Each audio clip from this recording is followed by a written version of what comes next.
If you are thinking of selling your home, you may need to do a few things to make sure that you get the most money out of your home. Let's get straight to our friends at the Home Pro Show to find out what's worth putting some money into and what's worth skipping. Clint August is the host of the show. Hi, Clint. Heather, how are you? Doing great. How are you? Doing very well, on a Monday morning. Question for you. Have you ever tried to sell a home and used a realtor that you just thought, oh my God, I made a huge mistake?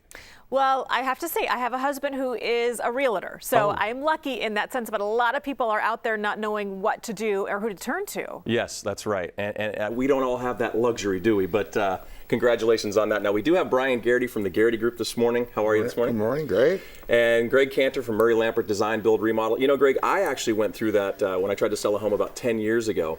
And I'm going to say I probably lost about $60,000 making a huge mistake in that area. Well, my wife and I made a mistake as well, and it ended up we hired someone that was more like a used car salesman than a realtor.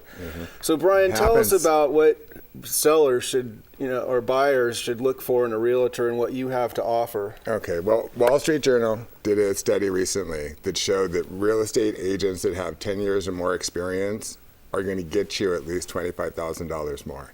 Now, how true that is, it would depend on the deal, but I thought that was an interesting study to be in the Wall Street Journal. And how many years of experience do you have? 11. So I just made it to the game. I just made it to the game. But I got, people need to look like it's very easy, like my friend does real estate, my aunt does real estate. Anybody who does real estate on a part-time basis, no offense, but you need somebody who's digging in there every day, working it full-time, in the trenches, has experience. How many deals have you closed? How many deals have you listed? You got to get in there and find out, because if you don't know and you get the wrong person, as Clint said, and I've had personal experience before I was in real estate with that same kind of horror story. It's tough. So it's a really dramatic loss when you have somebody who's not good. And you have a law degree, so you know how to handle the contracts and do a transaction the proper way. Correct. So but you got to make sure that the person can dig in, and you want to make sure that when you're selling your house, they're giving you data as terms of what your house should sell for. A lot of agents go out and try to buy the listing, try to tell you they're going to get you whatever you think your house is worth. Maybe sometimes that's right, but a lot of times it's wrong. Sellers have a more grandiose idea, unfortunately, of what they're going to get. So you always want to arm them with data. And then you want to make sure that what is that agent going to do for you outside of just listing your house? Sure, they're going to put it on the MLS. Sure, they're going to get it out to marketing websites. The MLS does that automatically. What are they going to do outside of that? You get the house prepared so it shows well, right? It's key. You got to make sure that if you want top dollar, that the seller or the buyers that come in are going to be able to look at it and envision themselves in it. We talk about this a lot when I'm on here doing segments, but you got to be able to depersonalize your house. And for a lot of people, that's hard to do. They want to leave the bear skin rug and the horse over the fireplace. For a lot of people, that doesn't bode well. Or the photos of all the family. We love them, we get it, but you've got to take that step down. Let's drill down a little further about buying a listing. I mean, you tell a seller what's realistic, right? Is that what it's all about? Yeah, it's all about going, and the data will show it. I mean, you can go out and show you really want to see what's happened in the last 90 days for most areas. If it's a slower moving area, maybe the last 6 months. Anything outside of that window, no, you're starting to get out of current activity. So it's very important to look at data. And you really do have to depersonalize it, kind of like you're saying. It's just what you may love, perhaps somebody else doesn't love. And it's a hard thing to tell people, but you got to do it. Have you ever walked away from a listing? Yes.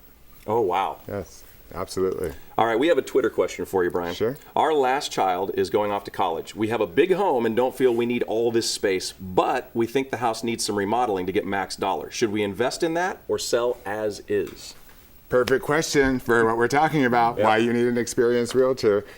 There's a lot of things popping up with these renovation companies that are associating themselves with realtors and saying, oh, we'll fix up your house, we'll do everything we can, and you'll just pay us when it closes escrow. And what happens in those kinds of cases where the renovation person and the realtor are working together, usually the consumer is getting the short end of that stick. You want to be able to go out and get your own estimates, work with somebody like Murray Lampert that's reputable, that's been in town forever, that you know is going to treat you right. But it's really going to depend. If you're going to be wiped out by making your house updated and renovated, et cetera, you got to stand back and prioritize the list. But I would do it for certain things, but there's that like paint, freshen it up, maybe the flooring, carpet. But if you're going to do a full-on kitchen remodel, full-on bathroom remodel, you may not get dollar for dollar back. Return on investment, yeah, right? You got to look at what the return's going to be.